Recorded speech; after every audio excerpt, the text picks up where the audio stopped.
archaeological writings of the Sanhedrin and Talmuds of the Jews. These are the official documents made in these courts in the days of Jesus Christ, translated by Drs. McIntosh and Feynman of the Antiquarian Lodge, Genoa, Italy, from manuscripts in Constantinople and the records of the senatorial docket taken from the Vatican at Rome, published by Philadelphia Antiquarian Book Company. Copyright 1913 by W.F. Randall. So, out of these several chapters, I will read the one pertaining to Pilate'S report to Caesar of the arrest, trial, and crucifixion of Jesus, which is known as Acta Pilati. Chapter 8, Vallius notes Acta Pilati or Pilate'S report to Caesar of the arrest, trial, and crucifixion of Jesus. Vallius Paterculus, a Roman historian, was 19-year-old when Jesus was born. His works have been thought to be extinct. I know of but two historians that make reference to his writings, Priscian and Tacitus, who speak of him as a descendant of an equestrian family of Campania. From what we gather from these writers, Vallius must have been a close friend of Caesar, who raised him by degrees until he became one of the great men of Rome, and for 16 years commanded the army. He returned to Rome in the year 31 and finished his work, which was called Historia Romana. He held the office of praetor when Augustus died and while Vincius was consul. Vallius says that in Judea he met a man called Jesus of Nazareth, who was one of the most remarkable characters he had ever seen, that he was more afraid of Jesus than of a whole army, for he cured all manners of diseases and raised the dead, and when he cursed the orchards of fruit trees for their barrenness, they instantly withered to their roots. After referring to the wonderful works of Jesus, he says that although Jesus had such power, he did not use it to injure anyone, but seemed always inclined to help the poor. Vallius says the Jews were divided in their opinion of him, the poorer class claiming him as their king and their deliverer from Roman authority, and that if Jesus should raise an army and give it the power, he could sweep the world in a single day. But the rich Jews hated and cursed him behind his back and called him an Egyptian necromancer, though they were as afraid of him as of death. Vallius Paterculus, Book 72, found in Vatican at Rome. And here's the Pilate'S report. To Tiberius Caesar, Emperor of Rome. Noble sovereign, greeting. The events of the last few days in my province have been of such a character that I will give the details in full as they occurred, as I should not be surprised if, in the course of time, they may change the destiny of our nation, for it seems of late that all the gods have ceased to be propitious. I am almost ready to say, cursed be the day that I succeeded Valerius Flacius in the government of Judea, for since then my life has been one of continual uneasiness and distress. On my arrival at Jerusalem, I took possession of the praetorium and ordered a splendid feast to be prepared, to which I invited the Tetrarch of Galilee with the high priest and his officers. At the appointed hour, no guests appeared. This I considered an insult offered to my dignity and to the whole government which I represent. A few days after, the high priest deigned to pay me a visit. His deportment was grave and deceitful. He pretended that his religion forbade him and his attendants to sit at the table of the Romans and eat and offer libations with them. But this was only a sanctimonious seeming, for his very countenance betrayed his hypocrisy. Although I thought it expedient to accept his excuse from that moment, I was convinced that the conquered had declared themselves the enemy of the conquerors, and I would warn the Romans to beware of the high priests of this country. They would betray their own mother to gain office and a luxurious living. It seems to me that of conquered cities, Jerusalem is the most difficult to govern. So turbulent are the people that I live in momentary dread of an insurrection. I have not soldiers sufficient to suppress it. I had only 1 centurion and 100 men at my command. I requested a reinforcement from the prefect of Syria, who informed me that he had scarcely troops sufficient to defend his own province. An insatiate thirst for conquest to extend our empire beyond the means of defending it, I fear, will be the cause of the final overthrow of our whole government. I lived secluded from the masses, for I did not know what those priests might influence the rabble to do. Yet I endeavored to ascertain, as far as I could, the mind and standing of the people. Among the various rumors that came to my ears, there was one in particular that attracted my attention. A young man, it was said, had appeared in Galilee, preaching with a noble unction a new law in the name of the God that had sent him. At first, I was apprehensive that his design was to stir up the people against the Romans, but my fears were soon dispelled. Jesus of Nazareth spoke rather as friend of the Romans than of the Jews. One day, in passing by the place of Siloe, where there was a great concourse of people, I observed in the midst of the group a young man who was leaning against a tree, calmly addressing the multitude. I was told it was Jesus. This I could easily have suspected, so great was the difference between him and those listening to him. His golden-colored hair and beard gave his appearance a celestial aspect. He appeared to be about 30 years of age. Never have I seen a sweeter or more serene countenance. What a contrast between him and his hearers, with their black beards and tawny complexions. Unwillingly to interrupt him by my presence, I continued my walk, but signified to my secretary to join the group and listen. My secretary's name is Manlius. He is the grandson of the chief of the conspirators who encamped in Etruria, waiting for Catiline. Manlius has been for a long time an inhabitant of Judea and is well acquainted with the Hebrew language. He was devoted to me and worthy of my confidence. On entering the praetorium, I found Manlius, who related to me the words Jesus has pronounced at Siloe.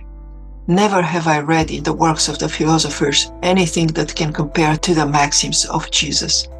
One of the rebellious Jews, so numerous in Jerusalem, having asked Jesus if it was lawful to give tribute to Caesar, he replied, "Render unto Caesar the things that belong to Caesar, and unto God the things that are God's." It was on account of the wisdom of his saying that I granted so much liberty to the Nazarene, for it was in my power to have had him arrested and exiled to Pontus. But that would have been contrary to the justice which has always characterized the Roman government in all its dealings with men. This man was neither seditious nor rebellious. I extended to him my protection, unknown perhaps to himself. He was at liberty to act, to speak, to assemble and address the people, and to choose disciples unrestrained by any praetorian mandate. Should it ever happen, may the gods avert the omen, should it ever happen, I say, that the religion of our forefathers will be supplanted by the religion of Jesus, it will be to this noble toleration that Rome shall owe her premature death, while I, miserable wretch, will have been the instrument of what the Jews call providence and we call destiny.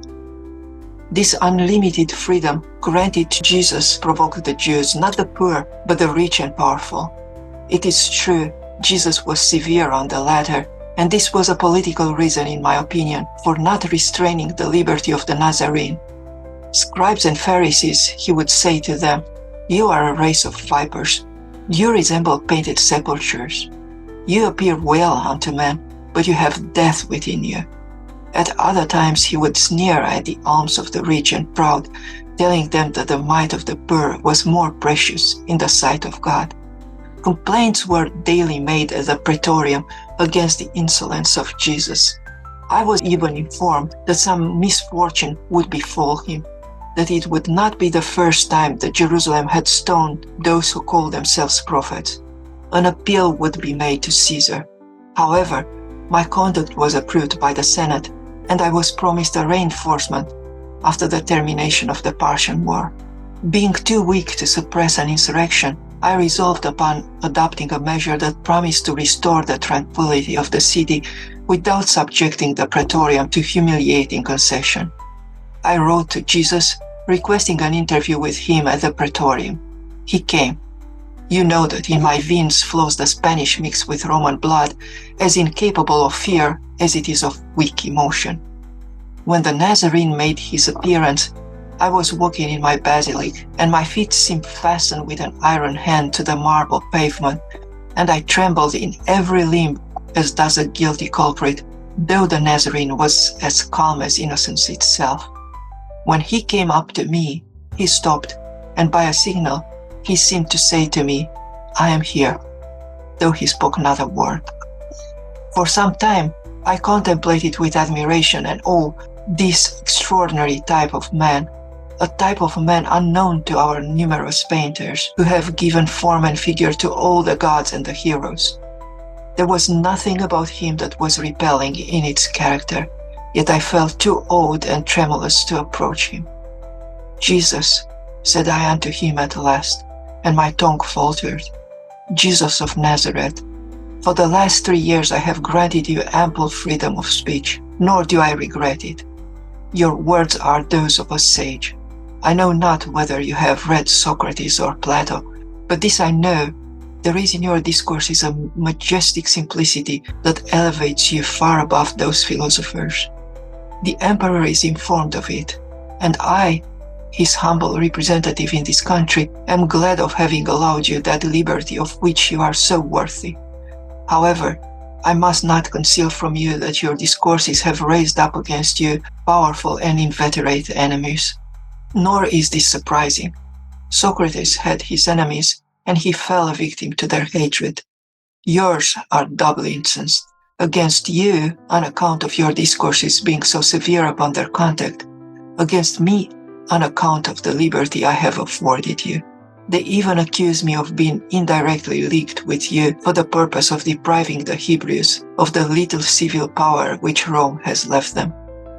My request, I do not say my order, is that you be more circumspect and moderate in your discourses in the future, and more considerate of them, lest you arouse the pride of your enemies, and they raise against you the stupid populace, and compel me to employ the instruments of law. The Nazarene calmly replied, Prince of the earth, your words proceed not from true wisdom. Say to the torrent to stop in the midst of the mountain gorge. It will uproot the trees of the valley. The torrent will answer you that it obeys the laws of nature and the Creator. God alone knows whither flow the waters of the torrent. Verily, I say unto you, before the rose of Sharon blossoms, the blood of the just shall be spilled. Your blood shall not be spilled, said I, with deep emotion. You are more precious in my estimation on account of your wisdom than all the turbulent and proud Pharisees who abuse the freedom granted them by the Romans. They conspire against Caesar and convert his bounty into fear, impressing the unlearned that Caesar is a tyrant and seeks their ruin. Insolent wretches! They are not aware that the wolf of the Tiber sometimes clothes himself with the skin of the sheep to accomplish his wicked designs. I will protect you against them. My praetorium shall be an asylum, sacred both day and night. Jesus carelessly shook his head and said with a grave and divine smile, When the day shall have come, there will be no asylums for the Son of Man, neither in the earth nor under the earth. The asylum of the just is there, pointing to the heavens. That which is written in the books of the prophets must be accomplished. Young man, I answered mildly, you will oblige me to convert my request into an order. The safety of the province which has been confided to my care requires it. You must observe more moderation in your discourses. Do not infringe my order. You know the consequences. May happiness attend you. Farewell. Prince of the earth, replied Jesus, I come not to bring worry into the world, but peace, love, and charity. I was born the same day on which Augustus Caesar gave peace to the Roman world. Persecutions proceeded not from me. I expect it from others, and will meet it in obedience to the will of my Father, who has shown me the way. Restrain, therefore, your worldly prudence. It is not in your power to arrest the victim at the foot of the tabernacle of expiation." So saying, he disappeared like a bright shadow behind the curtains of the basilica, to my great relief, for I felt a heavy burden on me, of which I could not relieve myself while in his presence. To Herod, who then reigned in Galilee, the enemies of Jesus addressed themselves to wreak their vengeance on the Nazarene. Had Herod consulted his own inclinations, he would have ordered Jesus immediately to be put to death. But though proud of his royal dignity, yet he hesitated to commit an act that might lessen his influence with the Senate, or, like me, was afraid of Jesus. But it would never do for a Roman officer to be scared by a Jew. Previously to this, Herod called on me on the praetorium, and on rising to take leave, after some trifling conversation, asked me what was my opinion concerning the Nazarene. I replied that Jesus appeared to me to be one of those great philosophers that great nations sometimes produced, that his doctrines were by no means sacrilegious, and that the intentions of Rome were to leave him to that freedom of speech which was justified by his actions. Herod smiled maliciously, and saluting me with ironical respect, departed. The great feast of the Jews was approaching, and the intention was to avail themselves of the popular exaltation which always manifests itself at the solemnities of a Passover. The city was overflowing with a tumultuous populace, clamoring for the death of the Nazarene. My emissaries informed me that the treasure of the temple had been employed in bribing the people. The danger was pressing. A Roman centurion had been insulted. I wrote to the prefect of Syria for 100 foot soldiers and as many cavalry. He declined.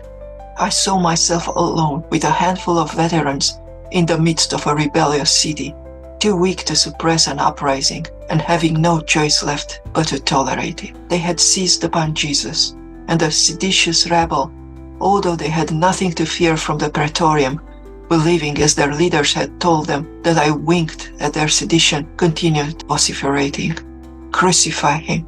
Crucify him!" 3 powerful parties had combined together at that time against Jesus. First, the Herodians and the Sadducees, whose seditious conduct seemed to have proceeded from double motives. They hated the Nazarene and were impatient of the Roman yoke. They never forgave me for having entered the holy city with banners that bore the image of the Roman emperor. And although in this instance I had committed a fatal error, yet the sacrilege did not appear less heinous in their eyes. Another grievance also ranked in their bosoms. I had proposed to employ a part of the treasure of the temple in erecting edifices for public use. My proposal was scorned. The Pharisees were the avowed enemies of Jesus. They cared not for the government. They bore with bitterness the severe reprimands which the Nazarene for 3 years had been continually giving them wherever he went. Timid and too weak to act by themselves, they had embraced the quarrels of the Herodians and the Sadducees. Besides these 3 parties, I had to contend against the reckless and profligate populace, always ready to join a sedition and to profit by the disorder and confusion that resulted therefrom. Jesus was dragged before the high priest and condemned to death. It was then that the high priest Caiaphas performed a divisory act of submission. He sent his prisoner to me to confirm his condemnation and secure his execution. I answered him that as Jesus was a Galilean, the affair came under Herod's jurisdiction and ordered him to be sent thither. The wily tetrarch professed humility, and protesting his deference to the lieutenant of Caesar, he committed the fate of the man to my hands. Soon, my palace assumed the aspect of a besieged citadel. Every moment increased the number of the malcontents. Jerusalem was inundated with crowds from the mountains of Nazareth. All Judea appeared to be pouring into the city. I had taken a wife from among the Gauls who pretended to see into futurity. Weeping and throwing herself at my feet, she said to me, "Beware, beware, and not touch that man, for he is holy. Last night I saw him in a vision. He was walking on the waters. He was flying on the wings of the wind. He spoke to the tempest and to the fishes of the lake. All were obedient to him. Behold, the torrent in Mount Kedron flows with blood. The statues of Caesar are filled with Gemini. The columns of the Imperium have given away, and the sun is veiled in mourning like a vestal in the tomb. Ah, Pilate, evil awaits thee. If thou wilt not listen to the vows of thy wife, dread the curse of a Roman Senate, dread the frowns of Caesar. By this time, the marble stairs groan under the weight of the multitude. The Nazarene was brought back to me. I proceeded to the halls of justice, followed by my guard, and asked the people in a severe tone what they demanded. The death of the Nazarene, was the reply. For what crime? He has blasphemed. He has prophesied the ruin of the temple. He calls himself the Son of God, the Messiah, the King of the Jews. Roman justice, said I, punishes not such offenses with death. Crucify him! Crucify him! Cried the relentless rabble. The vociferation of the infuriated mob shook the palace to its foundations. There was but one who appeared to be calm in the midst of the vast multitude. It was the Nazarene. After many fruitless attempts to protect him from the fury of his merciless persecutors, I adopted a measure which at the moment appeared to me to be the only one that could save his life.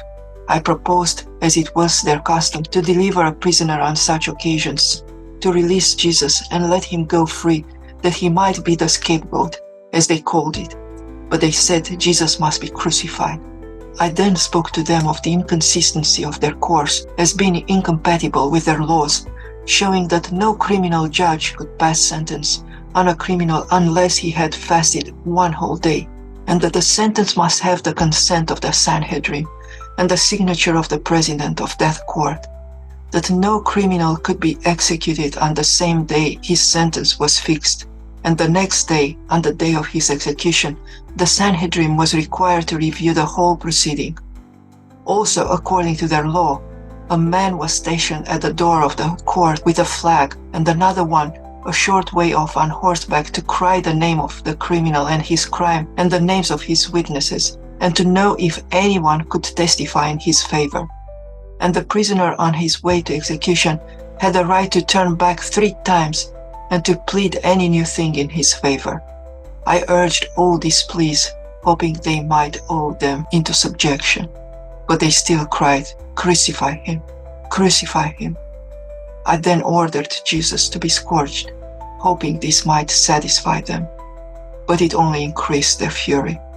I then called for a basin and washed my hands in the presence of the clamorous multitude, thus testifying that in my judgment Jesus of Nazareth had done nothing deserving of death, but in vain. It was his life these wretches thirsted for. Often in our civil commotions have I witnessed the furious anger of the multitude, but nothing could be compared to what I witnessed on this occasion. It might have been truly said that all the phantoms of the infernal regions had assembled at Jerusalem. The crowd appeared not to walk, but to be borne off and whirled as a vortex, rolling along in living waves from the portals of the praetoriums, even unto Mount Zion, with howling screams, shrieks, and vociferations such as were never heard in the seditions of the Pannonia or in the tumults of the Forum. By degrees the day darkened like a winter's twilight, such as had been at the death of the great Julius Caesar. It was likewise the Ides of March. I, the continued governor of a rebellious province, was leaning against a column of my basilic, contemplating at worth the dreary gloom, these fiends of Tartarus dragging to execution the innocent Nazarene. All around me was deserted. Jerusalem had vomited forth her indwellers through the funeral gate that leads to Gemonica. An air of desolation and sadness enveloped me. My guards had joined the cavalry, and the centurion with a display of power was endeavoring to keep order. I was left alone, and my breaking heart admonished me that what was passing at the moment appertained rather to the history of the gods than that of man. A loud clamor was heard proceeding from Golgotha, which borne on the wind seemed to announce an agony such as was never heard by mortal ears. Dark clouds lowered over the pinnacle of the temple, and setting over the city covered it as with a veil. So dreadful were the signs that men saw both in the heavens and on the earth that Dionysius the Areopagite is reported to have exclaimed, "Either the author of nature is suffering, or the universe is falling apart." Whilst these appalling scenes of nature were transpiring, there was a dreadful earthquake in Lower Egypt, which filled everybody with fear and scared the superstitious Jews almost to death. It is said Balthasar, an aged and learned Jew of Antioch, was found dead after the excitement was over. Whether he died from alarm or grief is not known. He was a strong friend of the Nazarene. Near the first hour of the night, I threw my mantle around me and went down into the city towards the gates of Golgotha. The sacrifice was consummated. The crowd was returning home, still agitated, it is true, but gloomy, taciturn, and desperate. What they had witnessed had stricken them with terror and remorse. I also saw my little Roman cohort pass by mournfully, the standard-bearer having veiled his eagle in token of grief, and I overheard some of the Jewish soldiers murmuring strange words which I did not understand. Others were recounting miracles very like those which have so often smitten the Romans by the will of the gods. Sometimes groups of men and women would halt, then looking back toward Mount Calvary, would remain motionless in expectation of witnessing some new prodigy. I returned to the praetorium sad and pensive. On ascending the stairs, the steps of which were still stained with the blood of the Nazarene, I perceived an old man in a suppliant posture, and behind him several Romans in tears. He threw himself at my feet and wept most bitterly. It is painful to see an old man weep, and my heart being already overcharged with grief, we, though strangers, wept together. And in truth it seemed that the tears lay very shallow that day, with many whom I perceived in the vast concourse of people. I never witnessed such an extreme revulsion of feeling. Those who betrayed and sold him, those who testified against him, those who cried, "Crucify him, we have his blood," all slunk off like cowardly curs and washed their teeth with vinegar.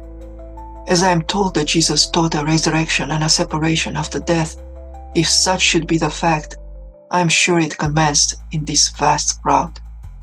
"Father," said I to him after gaining control of my feelings, "who are you, and what is your request?" "I am Joseph of Arimathea," replied he, "and am come to beg of you upon my knees the permission to bury Jesus of Nazareth."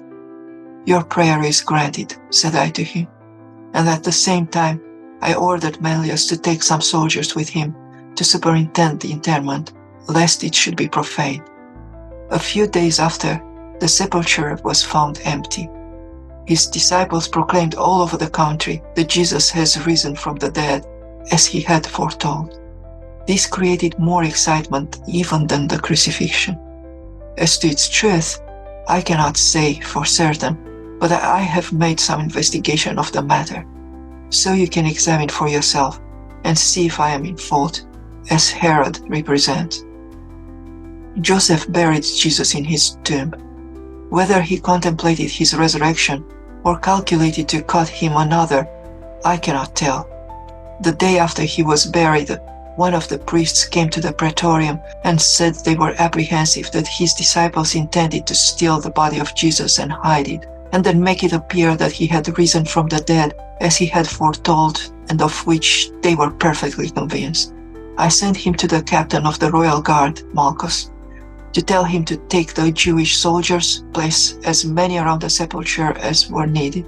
Then if anything should happen, they could blame themselves and not the Romans.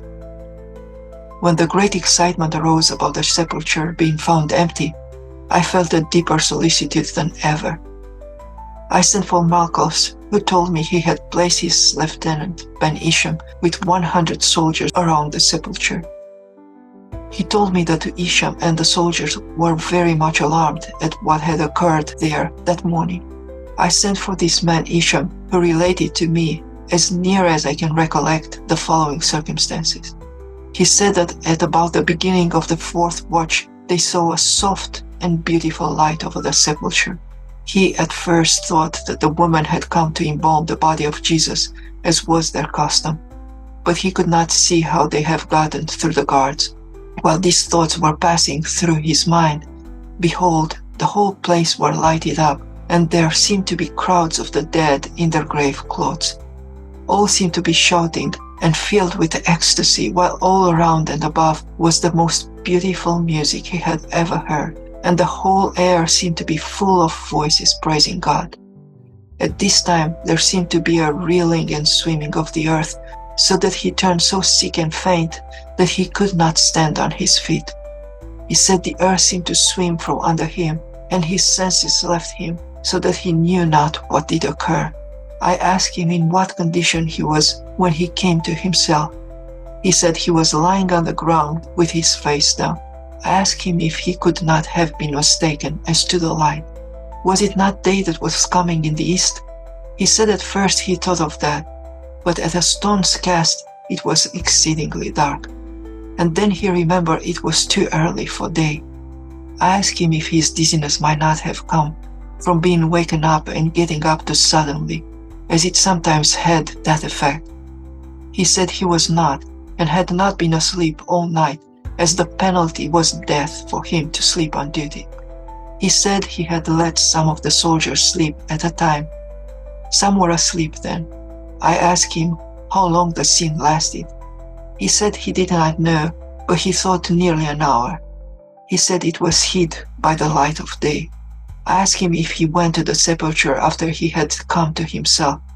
He said no, because he was afraid. That just as soon as relief came, they all went to their quarters. I asked him if he had been questioned by the priests. He said he had. They wanted him to say it was an earthquake, and that they were asleep, and offered him money to say that the disciples came and stole Jesus. But he saw no disciples. He did not know that the body was gone until he was told. I asked him what was the private opinion of those priests he had conversed with. He said that some of them thought that Jesus was no man, that he was not a human being, that he was not a son of Mary, that he was not the same that was said to be born of the Virgin in Bethlehem, that the same person had been on earth before with Abraham and Lot, and at many times and places. It seems to me that if the Jewish theory be true, these conclusions are correct, for they are in accord with this man's life, as is known and testified by both friends and foes, for the elements were no more in his hands than the clay in the hands of the potter. He could convert water into wine. He could change death into life, disease into health. He could calm the seas, still the storms, call up fish with a silver coin in its mouth. Now I say, if he could do all these things which he did and many more, as the Jews all testify, and it was doing these things that created this enmity against him, he was not charged with criminal offenses, nor was he charged with violating any law, nor of wronging any individual in person. And all these facts are known to thousands as well by his foes and by his friends. I am almost ready to say, as did Manulus at the cross, truly, this was the Son of God. Now, noble sovereign, this is as near the facts in this case as I can arrive at, and I have taken pains to make the statement very full, so that you may judge of my conduct upon the whole, as I hear that Antipater has said many hard things of me in this matter, with the promise of faithfulness and good wishes to my noble sovereign. I am your most obedient servant, Pontius Pilate.